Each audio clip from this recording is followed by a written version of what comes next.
Hello, Miami. This is 305 Sports Now, your home podcast and channel for all things Miami sports related. I am Will Prentice Noland. Prentice Air Noland, the junior out of Langston Hughes Senior High School out of the wonderful state of Georgia, has decided that he will make a commitment to what school he will be attending after the 2024 recruiting cycle, and that is going to be on April 8th. All right, so this is exciting because the University of Miami, although 247 Sports has not given him a crystal ball, the University of Miami is slated to be in a very good position to land the four-star talented quarterback out of Georgia and the seventh best quarterback of the 2024 class. I'm actually surprised he doesn't have a fifth star, being that Georgia is a state that is very competitive, in terms of football. And let me go over his numbers for you. He had a monstrous, and I mean monstrous, junior year. All right. He threw for 55 touchdown passes, ran for 5 of his own. That's 60 total touchdowns for the season. Threw for 4,095 yards, a 73% completion percentage with only 4 interceptions. First team All-State, state champ. He's the second most prolific passer in the history of the state of Georgia in high school in terms of touchdown passes, and he's not yet done. All right, he's not yet done because he still has to play his senior year. All right, for his career, Air Noland has over 8,000 yards passing, 104 touchdowns, 16 interceptions, almost 200 yards per game as well. So this kid is really talented. All right, if you look at his huddle, he has all the intangibles it takes to be a very good quarterback at the next level in a Power 5 conference. I know last week or the week before I talked about Dylan Raiola, and that's just pretty much, a wishful quarterback in terms of landing. Dylan Raiola is probably maybe going to go to USC. Who knows? But that's what the crystal balls are saying. Dylan Raiola is, a bit more efficient in the sense that he has a slightly stronger arm. All right, in terms of he can throw across his body and nail his receiver with a good zip. Air Noland doesn't have that kind of an arm, but he's not too far off. All right, he's not too far off, but the guy can give you anything you want. Air Noland is a guy that could throw the ball anywhere. He could throw to the sidelines. He could throw down the middle of the field. He can throw intermediate routes. He could definitely go deep, hence the term air.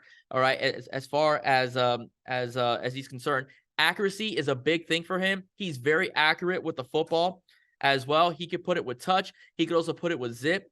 He's not just a guy that does one reads, okay? I'm giving you the pros of this kid. He's not just a guy that does one reads, okay? If his receiver's not there, he will, check out, his other available options, whether it's standing in the pocket or whether it's, throwing on the run, being rolled out, etc. He's got everything. He is a fantastic leader. If you look at videos of him, his teammates surround themselves around him.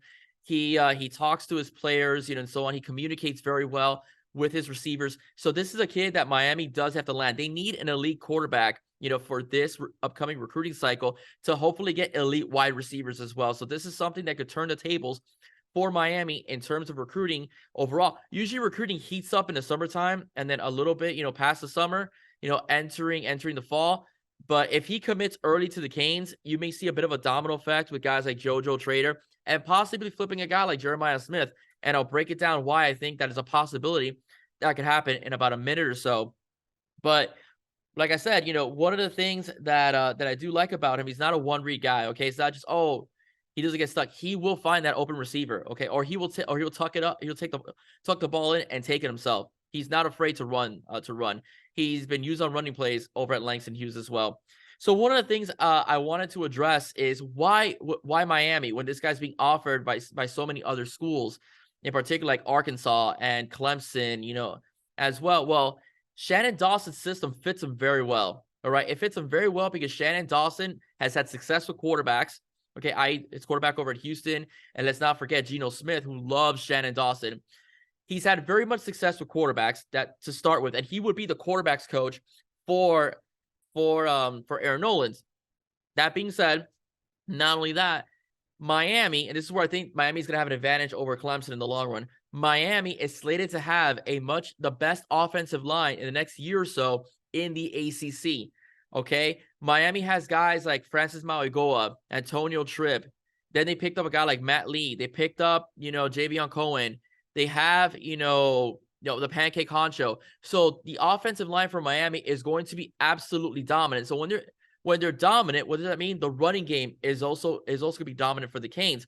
He will have a slate of running backs, guys like Mark Fletcher, Trevante Citizen, Chris Johnson, that are able to pretty much go through holes and are able to rack up yards.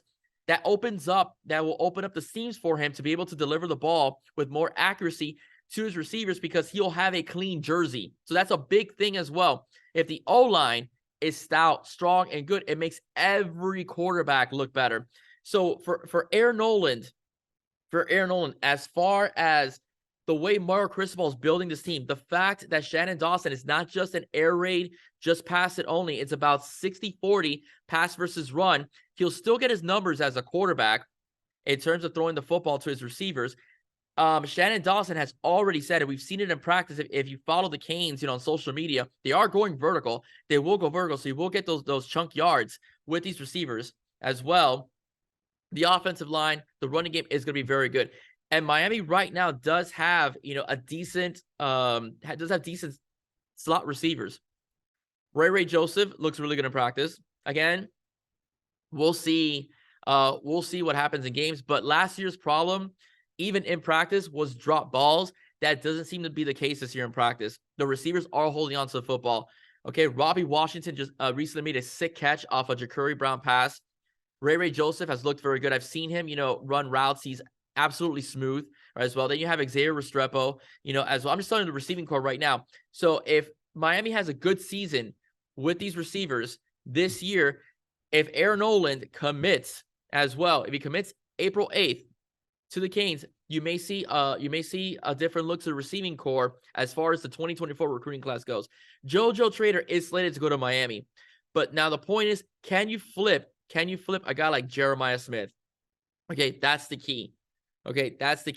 Can you flip a guy like Jeremiah Smith? Can you pick up the kid out of Central High School as well? All right. If you can get that kind of a recruiting war, and so on, and win in terms of getting receivers, Air's gonna have a phenomenal career as a Miami Hurricane. So that's pretty much what I have to say in terms of Air Noland. Can we get him? I think so. Is Miami a good fit for him? On paper, I think so.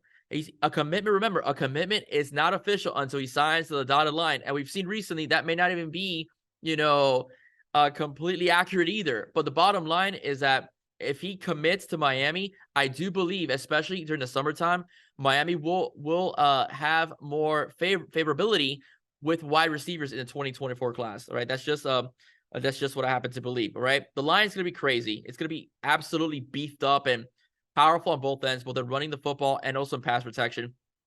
Your running back group is going to be very solid as well, with guys, like I said, of Fletcher and Citizen and Don Chaney Jr. as well, all coming into play, all right, as well. And then your slot receivers are solid. All you need is those guys on the wide, and you're good. Okay, so that's pretty much what I have to say about Air Noland. I really hope he chooses Miami. This is going to be a great get for Miami because he has elite quarterback potential as well. And what we've seen in practice as well, Shannon Dawson is developing his quarterbacks very well. We've heard good things out of Emory Williams. We've heard good things out of Ja'Cory Brown. And Tyler Van Dyke seems very comfortable with the playbook as well because, again, he's familiar with an air raid type system.